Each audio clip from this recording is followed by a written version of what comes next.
Now, students of class 10, last day we were talking about electricity and we were studying about electricity and the branch of electricity. Actually, electricity has got two branches, static electricity and current electricity. So last day we were talking about static electricity, and actually current electricity is related with charge at rest, and static electricity is related with charge at rest, static electricity, and current electricity, charge in motion. So when we talk about current electricity, then the branch of physics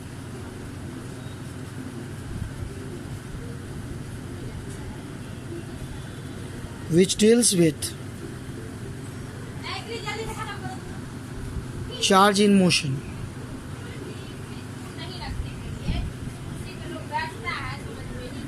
Charge particles in different type of conductors will be different. Maybe if solid conductors, then charge will be your free electrons. If there is liquid conductors, then the charge will be positive ions and negative ions. And if there is gaseous conductor, then free electrons. That means gas is generally insulated, but at very low pressure and at high voltage, when gaseous chamber is applied with low pressure and high voltage, the electrons can come out, and these electrons leaves behind positive ions.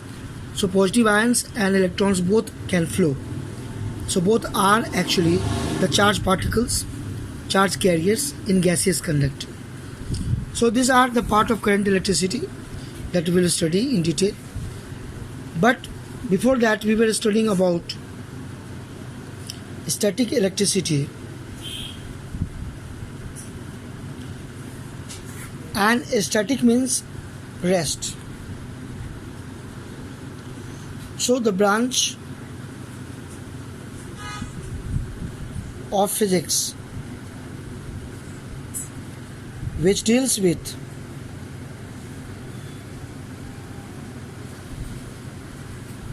charge at rest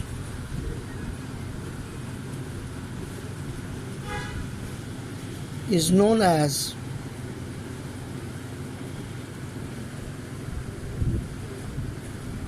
static electricity or electrostatics.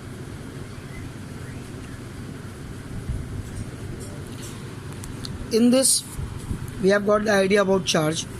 What is charge? Basically, one charge can attract or repel another charge. So if you are talking about charge, then charge has got a space up to which it can attract or repel any other charge. That space is called electric field. So electric field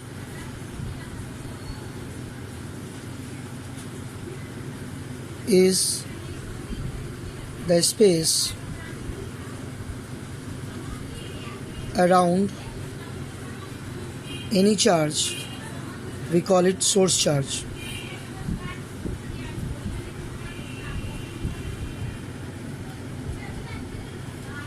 Any space around any source charge up to which it can attract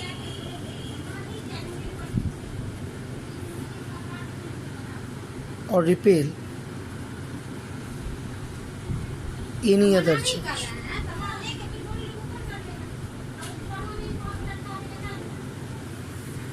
Which can attract or repel any other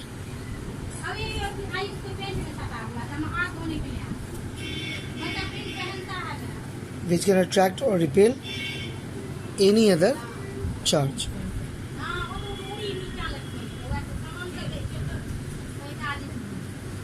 That means what?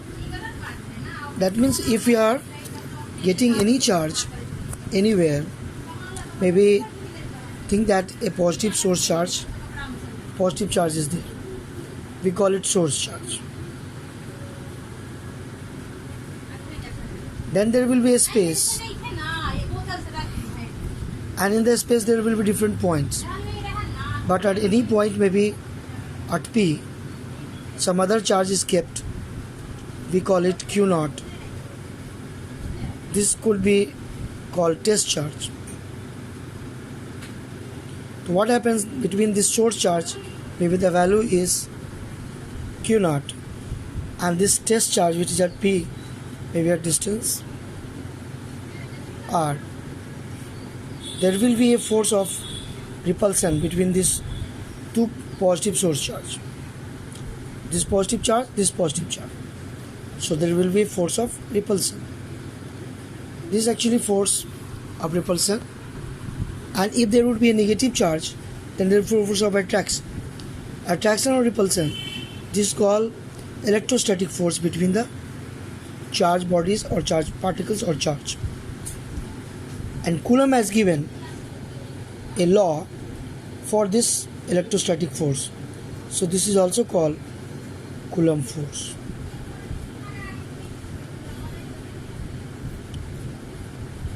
So Coulomb force basically force between two charged particles. Maybe it could be two electrons, maybe two protons, or two charged bodies, any big or small. So when we talk about Coulomb force, then there is a law for this Coulomb force that is known as Coulomb's law.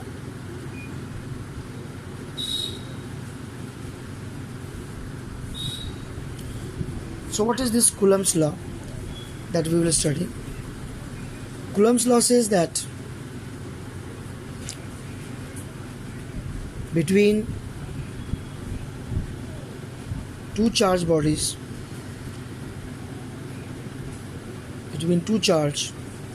or particles,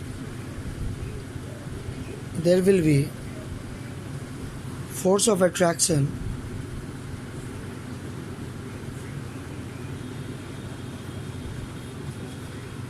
or repulsion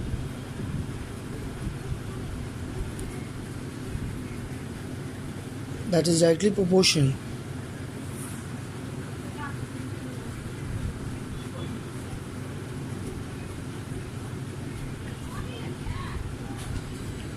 to product of the charges.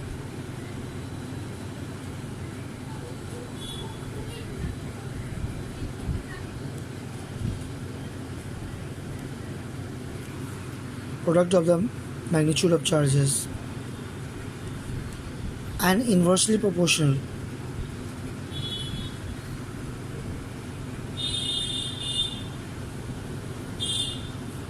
to square of the distance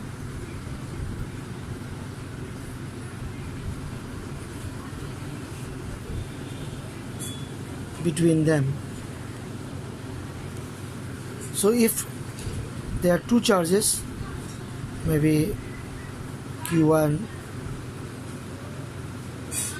and Q2, and there is R distance between them, then the Coulomb force directly proportional to Q1 Q2 inversely proportional to 1 by R square. If we are combining these two,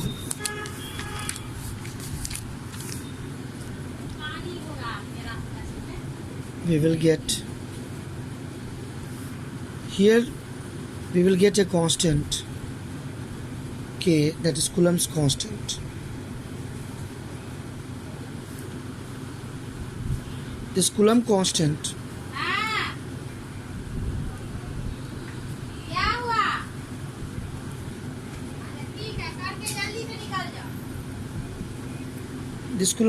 depends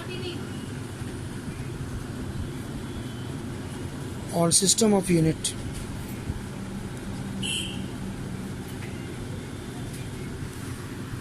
When we talk about SI unit, generally we are solving in SI unit, then this K is equal to 1 by 4 pi epsilon. This actually written E is called epsilon.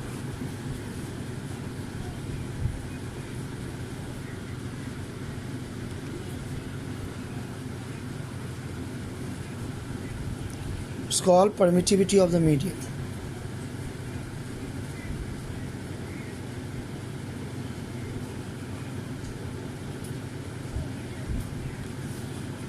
And epsilon is equal to epsilon naught into epsilon r. This is also a formula where epsilon is called epsilon naught into epsilon r. Epsilon r is called relative permittivity.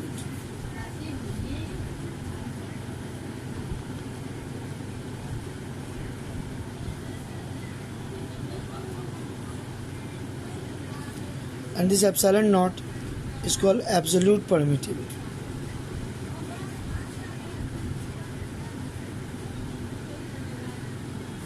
The value of epsilon naught is fixed. It is 8.85 into 10 to the power minus 12, and it is Coulomb square by Newton meter square. This value is fixed, but this value is not fixed. Epsilon r. Epsilon r depends on the medium, which medium we select. So if we are using this formula here, and in Coulomb's law formula, if we are using in equation 1 this 2, then what we get?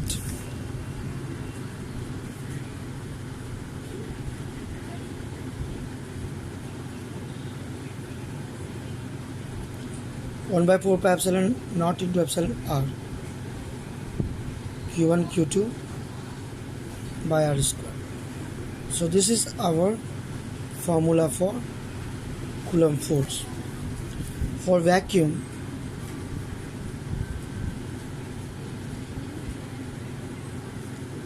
epsilon r is 1. Hence,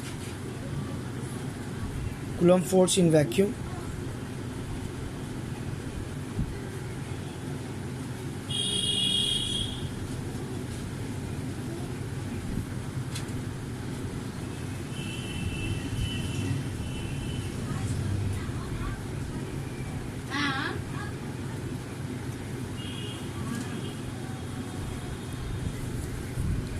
one by 4 pi epsilon naught q1 q2 by r square. This is Coulomb force in vacuum. Now if you are talking about any medium, then we can use epsilon for any medium, or this we can talk. So force in any medium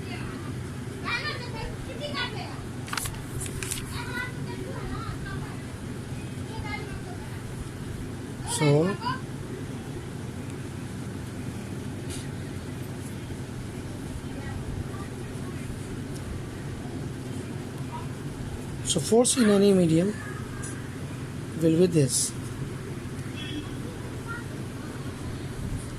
So see here what happens. We divide 1 by 2, equation 1 divided by equation 2. So what we'll obtain? That means force in vacuum, Coulomb force in vacuum between same charges q1 q2 when kept in vacuum at same distance r, and if the same charges kept in a medium which has got relative permittivity epsilon r, then force in vacuum, we are dividing this and getting a ratio.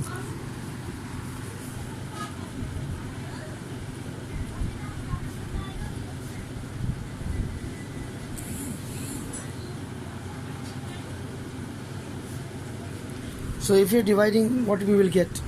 See here, q1 q2 by r square cancelled. 1 by 4 pi epsilon naught divided by this.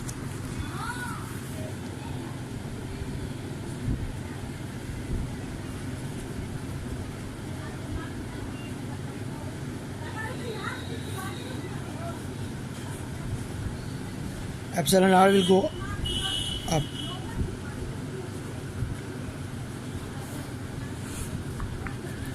So this is force in vacuum divided by force in medium, and this is relative permittivity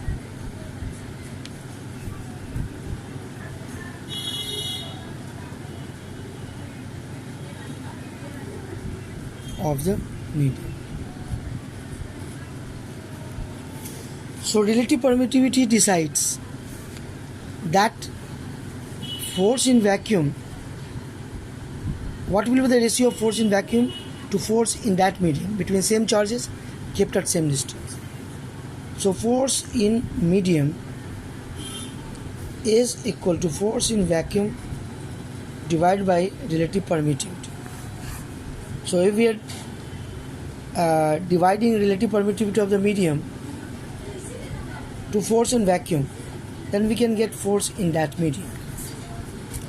So we can say relative permittivity of any medium. For example, let us take water.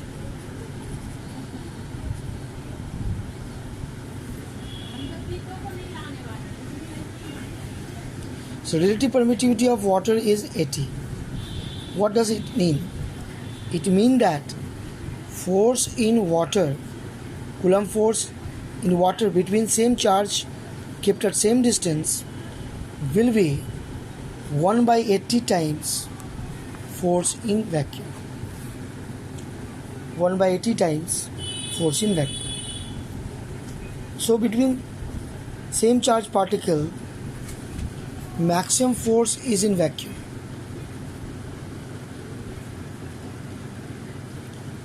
Maximum force is in vacuum. If both are positive charge, then force of repulsion in vacuum will be maximum. Maximum Coulomb force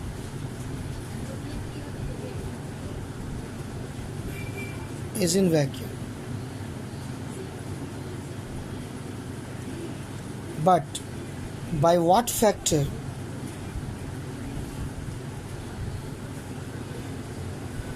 In any medium,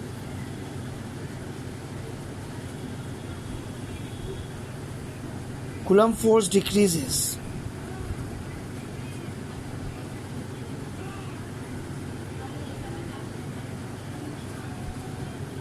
Is decided by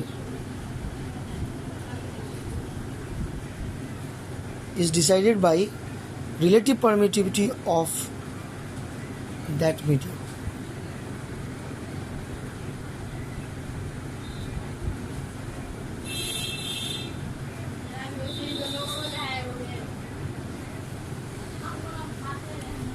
So that is the importance of relative permittivity. It is also called dielectric constant also.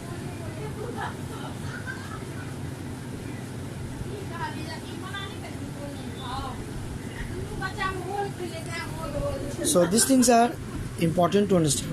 Actually, Coulomb force is responsible for many activities. So when in the childhood you have done the experiment that with the help of comb, when the comb, so what happens? Comb, when rubbed with dry hair, comb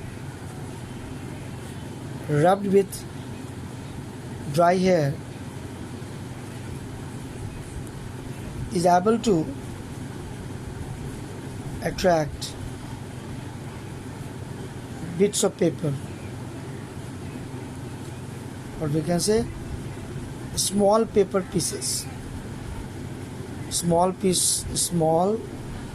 very small pieces of paper.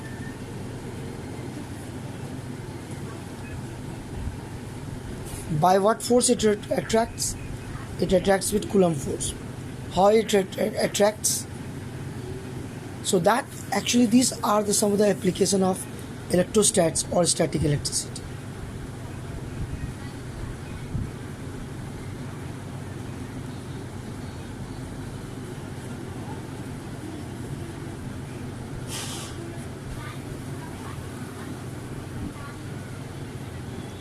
Xerox machine works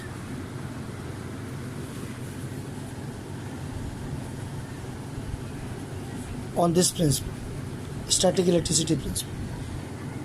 You might have seen that the heavy trucks when moving on the road than chains hanging down and touching the ground. Why? Especially in petrol tanks, in the petrol lorries and whatever. Because by friction, whatever charge could be accumulated, that could be transferred to the ground, or that could be neutralized by the ground. So that is there. So many of the applications. Sensitive devices are kept in a container. Sensitive device like your computer, laptop, mobile, all are kept in a box. What the principle?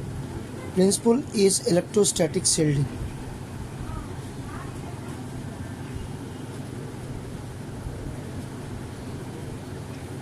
Shielding means but to protect on the basis of static electricity principle.